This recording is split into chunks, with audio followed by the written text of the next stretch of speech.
Yo, what is up, bros and girls? Welcome to the Mirkurse slash Mirbless. You saw the thumbnail, you saw the title. It is what it is. It's the playoff prediction, MPL Indonesia Season 13 playoffs. If you guys don't know, 5th to 9th of June, you guys can catch it on the MLBB Esports channel, MPL ID channel, or the MLBB channel. Wherever you guys want to watch it as well, YouTube, TikTok's probably up there on Facebook. Anything, everywhere, whatever. You guys can tune in. 5th to 9th of June. I'll be casting on the English desk for 4 out of the 5 days. And yeah, without further ado, let's get straight into the predictions because that's what you guys are here for. Geek Fam vs RQ, match number 1. Geek Fam, a very complete team. Star players from this team that I need to tell you guys to watch will definitely be a boy and Luke. These two are the real carries of this team. Then you have the shadow carry, which is Chadera. When it comes to the later stages of the game, he'll be able to carry as well. He's really, really good. The only concern that I have for Chadera, that we've had for Chadera for 3 seasons now, is how does he do in the playoffs? He's really, really good in the regular season. He's always been really, really good in the regular season. But unfortunately, on the biggest stage, sometimes he doesn't perform. Sometimes he isn't able to let loose like he does in a regular season. So that's a big doubt for Geek Fam. I think if RQ can punish Chadera in the playoffs, that might bring that light back on Chadera. How is he going to perform on pressure? Luckily for Geek Fam, though, they still have a very, very good goal laner, a super sub in Marky, who can step in and take control in the playoffs if Chadera doesn't perform. But yeah, for me, Luke and the boy, definitely the standouts in this team. Another shout out would be Beloyski, the brain of the team, because Luke and the boy, mechanically, I would say they're the standouts in terms of how they can carry the game. But they will not be able to carry the game without the shot calls made by Beloyski. And Beloyski has really covered a lot of the weaknesses that he's had in the previous seasons in his hero pool and the way that he's played the game as well. Now it feels like he's just way more complete. He can play a lot. I mean, this meta is technically his meta too. A lot of these healers are back in fashion. Even the pick-off heroes like the Kaja, the Rubies as well has been really, really good for Geek Fam, and it's actually a good flex pick for Geek Fam. They've been able to utilize that in the first phase a lot because they can flex it with Luke and Beloy, and both of them do really, really well on those picks. Luke, however, I do need to talk a little bit about more about Luke. Luke only does really, really well. Like, he pops off, crazy pop-off on certain picks. And I think it's the Lapu Lapu, the Terizla, mainly the playmaking picks, and the Ruby. He does really well on the playmaking picks. And he's really, really good also on the X-Borg if you want him to carry the game. But then if you put him on other picks, he does kind of struggle a bit. Masha is also a pick that he finds success on. But other than that, you can't actually bully him. Yuzong. Yuzong is also a good pick. But yeah, you get it. Playmaking picks, he does well on every single playmaking pick. But on the carries, he's limited on the Masha and the X-Borg. He doesn't really do too well on the Paquito and the Benedetta. And I think that's something that a lot of teams can try to figure out in the playoffs, try to use as Geek Fam's weakness. But again, his weaknesses don't really add up to Geek Fam's weaknesses a lot because all the other members carry their weight very, very well in the drafts, especially. They all have very massive hero pools. But another weakness point that I do need to point out is their jungler. Ray's been very on and off in the regular season. I stated in the middle, after we got through the first half of the regular season, I said Ray's the worst jungler in MPL ID, and I still stand by that if we take a look at week 1 to 4. But week 5 to 9, he stepped up a lot. Still, though, a lot of massive holes in his game where his retribution might not be on point. This will be his first time, if he does still stay in the main lineup, to be a main lineup jungler for a team in the playoffs. So that's something that I have my doubts on, for sure, for Mr. Man himself, for Mr. Ray, and Chadera as well. Pressure for both these players who, well, for Chadera, isn't known to perform in playoffs. He's a regular season player, does really well in the regular season, but for some reason in the playoffs, he hasn't been able to perform. Hopefully this season might be the change for him, but let's move on to RQ. And I think I have to put it simply, RQ is still Skylar Esports. And it's in a good way and in a bad way. In a good way, Skylar is just so much better than everybody else on the team. But in the bad way, everybody else does seem a little bit like, it does seem mediocre. I think it's a harsh way of putting it, but I think it's the realest way of putting it. Vin has been very, very shaky. Clay has been very, very shaky. Dawn has been very, very shaky. Irad has been very, very shaky. I think the whole team has been very, very shaky except for Skylar. Skylar's really that pillar.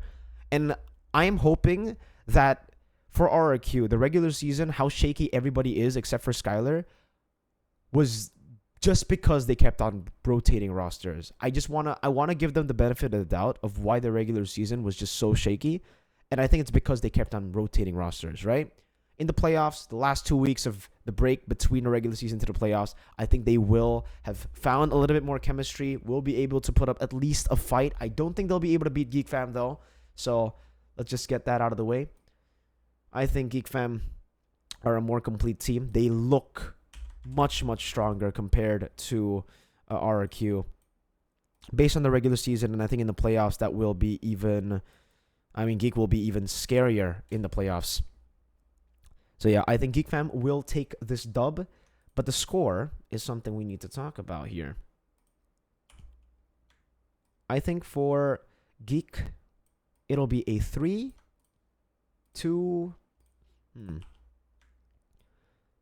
One. I think it'll be a 3-1. I think RQ, they're a team that still can perform in the playoffs. They're a team with the best fan base. I wouldn't even be surprised if RQ have adapted and changed and improved that much in the last 2 weeks to be able to actually beat Geek Fam, because if there's a team to do it, it should be RQ, a team that can improve that much in the off the course of 2 weeks. But my personal opinion, Geek Fam still get it done. They always have had RQ's numbers since season 11. They have never lost to RQ since season 11. That's a stat that they still have, and even in the MDL. If you guys don't know, yesterday MDL just concluded. Indonesia and Geek Fam Jr. were able to reverse sweep RQ Senna in the grand finals. 3-0, 4-3. There's something with Geek Fam beating RQ. It just seems like it's poetic at this point. But yeah, Geek Fam 3-1. That's my prediction. Next up on the board, Aura.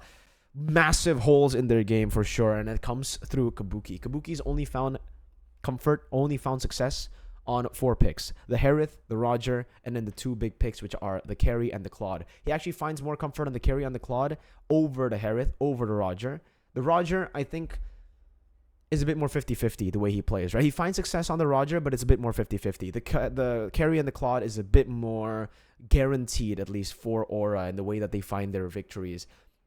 Meanwhile, for the Harith, I don't even count this hero as a hero anymore because he's always automatically banned in the drafting phase. But that's a massive hole that I've been talking about for Kabuki from week 1 to week 9. Hopefully that changes in the playoffs. Because I think the only reason Evos lost against Aura in their match, their leg 2 match against Aura, 2-0, was because they ego drafted. If Evos play the normal way where they don't ego draft, where they actually focus down on Aura's picks, mainly Kabuki and Yaoi, those 2 very vulnerable in the draft. Yaoi as well performs really well on these big flashy heroes, but when he's put on a Mathilda, on a utility pick, he just doesn't find it's not Yaoi. I think everybody can agree Yaoi is probably still one of the best out there on the flashy picks, but that's a problem for him in his game. He doesn't really perform on the healers, on the safer reactive roamers. Meanwhile, for the rest of the team, I honestly feel like everybody has improved really by a lot, right? Yehezkiel is a very solid mid laner. He does make a few mistakes here and there. We know those mistakes. Sometimes it's very big. He's the type of mid laner that can win you the game but can also lose you the game. Good, solid. No complaints about this guy. Number 1 in retries for Turtles plus Lords. Second in Lords. Kyrie's still number 1, but Turtle, he is number 1. So if you're looking at early game, to get that early game snowball, it's Aura. It's very similar to Liquid Echo, actually, in a way. And Aran as well is a very solid XP laner, I would say, in MPL ID. Definitely one of the best XP laners that we have in MPL Indonesia on certain picks. On the Benedetta, on the Paquito, on the CC, on these damage dealers, on the carry picks, he does really well. Meanwhile, on the playmaking picks, he's not as bad as he was before, but now it's not a crazy level anyway. So that is also something that Evos can exploit. Meanwhile, for Evos are actually a complete team. I'm not even joking. Like, Evos are looking super, super strong. They're looking real good. Oh man, Evos are actually so strong right now. I'm not even joking, guys. Their main strength, I still think, is Anavel. Their jungler is so good, but even their mid lane, Clawkun, he can be a shadow striker. He's such a good damage dealer, a secondary damage dealer to the team. Brands is amazing at filling in for whatever the team needs, because Evos at this point. They can play for Anavel as the carry, and if they give Anavel those utility picks, Brands can still carry as well in the gold lane. He does tend to be, a bit more 50-50 as a gold laner as well. He can either carry, win you the game, or lose you the game. He's a 50-50 player, He's kind of a gambler in that sense. But with Fluffy and Dreams and Anavel and a Clockun, it's really hard to fully blunder, This one is way tougher than Geek RQ. To this point, I still don't know who's going to make it, honestly. This is more of a 50-50 in my opinion. This match is going to be crazy. I really want Liquid Aura to make it to the next stage, but I also really want Evos Glory to make it to the next phase. Oh, man. I'm actually so conflicted on this one. Do I just go with my gut? I don't know. I don't even know what my gut is saying right now. My gut it's torn. My gut is torn between the two. I think it'll be easier for us to go through Geek Onic first before we get to this, but we gotta make a decision. We have to make a decision. Evos are a more complete team. They really are. Fluffy understands how to beat Aran. Clockun is more stable than Yehezkiel.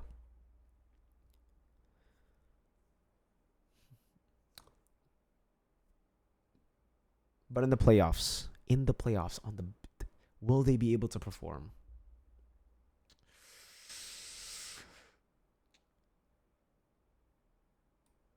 No. Maybe it's the Mirkurse in me talking, but I think Aura will actually get it done. I don't know why, okay? Don't ask me why, because I can't explain it.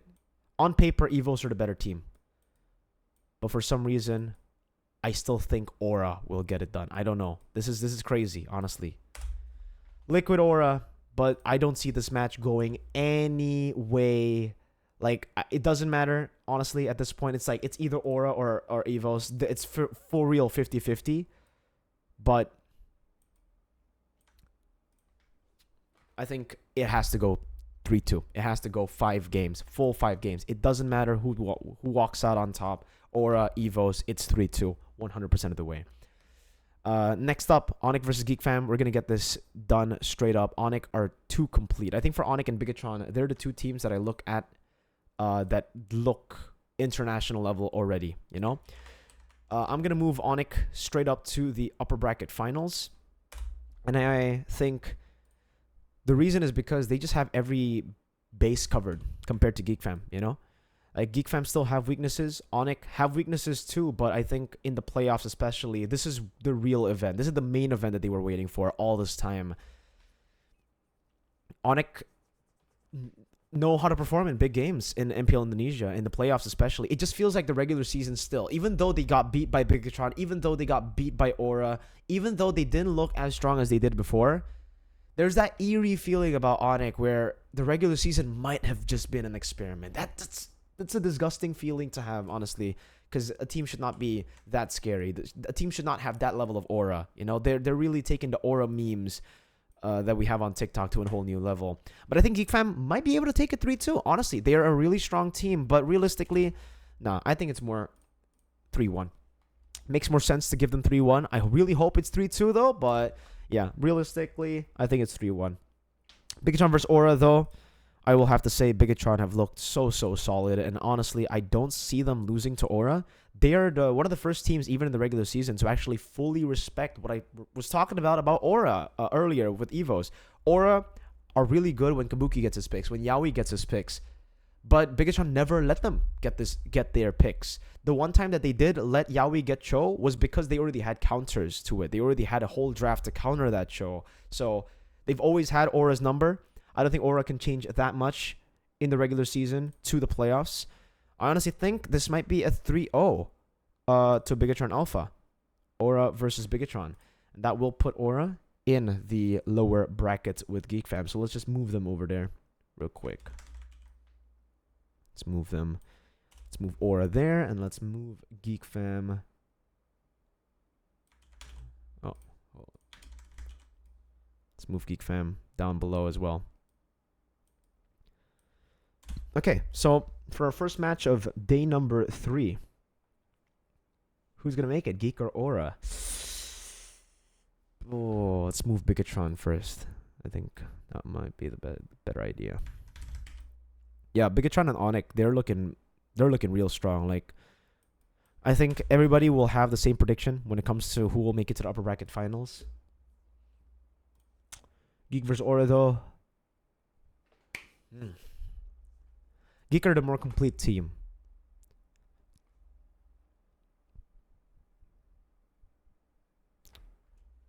Geek are also a very smart team. I think this is where Aura get knocked out. They're very smart. They know how to use their advantages. But I think it'll be a banger. I don't think it'll be 3-0. But honestly, I think it'll be... The better prediction would be 3-1, I think, for me. My mind just telling me to go 3-1. Bigatron Onic. Oh, man. It's ironic that I have a Bigatron jacket behind me. And you guys know how much of a fan I am for Bigatron. I'm trying to be as objective as I can, by the way. I'm not trying... I'm like... Because obviously, I'm rooting for Bigatron. There's no secret about that. I am a Bigatron fan. That is the only team that I'm a fan of. Technically, not the only team. I'm a fan of every single one of these teams, but more so to Bigatron. I want them to make it to MSC. They're my favorite team, but there is no bias here in the predictions. At least I hope. There's obviously going to be a little bit of subjectivity to how I think about these teams as well. My opinions on these teams.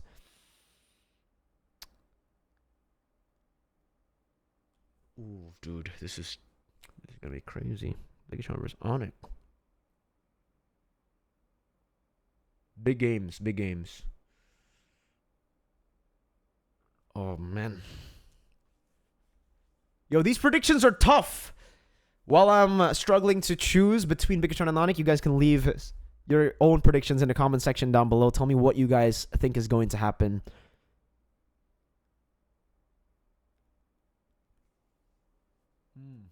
I'm so conflicted right now.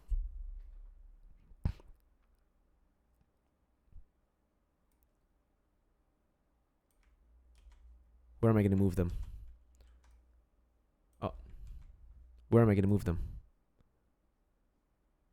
Do I go and move them to the grand finals? Or do I move them to the lower brackets? Oh, man. Bigatron versus Onic. My gut's telling me that they'll make it. They'll make it through the upper brackets. That's what my gut is telling me. That's what my... I don't know, man. I'm just gonna stick to my guts, you know. There's a high possibility that this is wrong. There's a high possibility that everything is wrong. So fuck it. Just do it. Just do it, right? But honestly, I think it will be 3-2.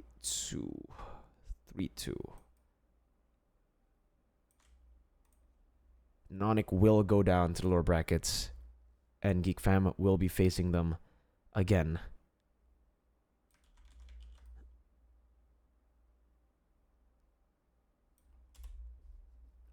Okay, so now it gets to a tough spot, another tough point, but I think...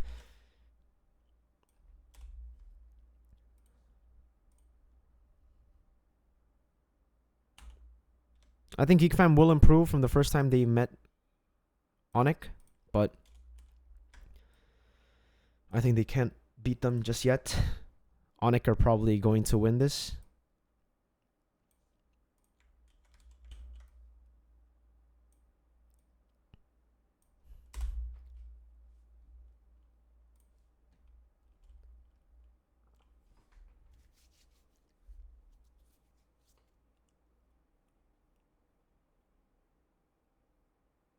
Bigatron have always choked to Onic. Always. In the grand finals as well. And Snapdragon, 3-0. Painful losses from Bigatron every single time to Onic. Bigatron have always been a team to choke, actually, you know? Is the season different, though? Is this season different? I certainly hope it's different.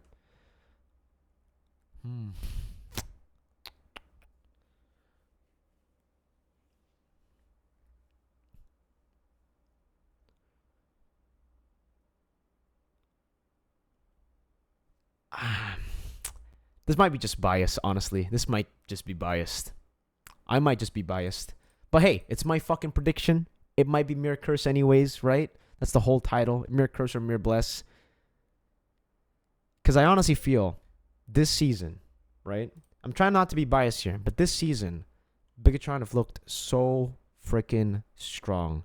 Not just because I'm a fan of them, but the way that they've been playing the games, the way that they've been drafting, the way that the team seems to have this different aura about them of that new composure, that new level of composure that they have, that mentality as well. I think for the longest time, Bigatron Alpha have been failures. They've always been a team that, you know, nobody gives credit for. They're always a team that's good, but never great. And honestly, it's about time for a change. Right? Call me biased, but I think we're going to have a banger of a grand finals. I think we might have, hopefully, at least I hope, the best grand finals out of all the regions in terms of plays, in terms of the drama as well. And then 4-3 Bigatron wins. This might just be the biggest Mirkurse of all time. That's the whole title. That's the title as well. Mirkurse or Mirbless. This might be pure bias, but hey, that's what I think, honestly. Based on the regular season, based on how Bigatron have been playing as well, and based on how Onic have been playing, it just seems that Bigatron Alpha have had that edge. They have a different aura about them. It's enough explanation for my choice, okay? Let me know what you guys think in the comment section down below. Let me know if you guys agree if Bigatron Alpha do look this strong, or if I'm or if I'm full of shit. But yeah, this is how I think the playoffs will go. Hopefully I'm wrong though, honestly, for most of these matches, because I honestly don't want to have any expectations to how this playoffs is going to go. But there's one thing I hope for. There is just one thing. I hope RQ, Evos, and Onic stay the heck away out of that fucking trophy. I want a new champion. That's what I want, all right? Oh, obviously, what I want, number one, is Bigatron Alpha to raise that trophy. But if Geek Fam or Bigatron do it, any one of those teams, I'll still be happy, you know? So, yeah, this is how I think it's going to play out. Leave a like if you guys agree. Don't forget to tune in on the 5th to the 9th of June for the MPL Indonesia Season 13 playoffs to see if it's going to be a full Mirkurse or perhaps a Mirbless. We got everything right on the last season's predictions, the past 2 seasons, actually. So, yeah. Thank you guys so much for watching, and I will see you guys. Oh, by the way, I'm sorry that you guys didn't see that score, but yeah, 4-3. That's the score. Sorry. I just glanced over at my OBS. But yeah, that's it.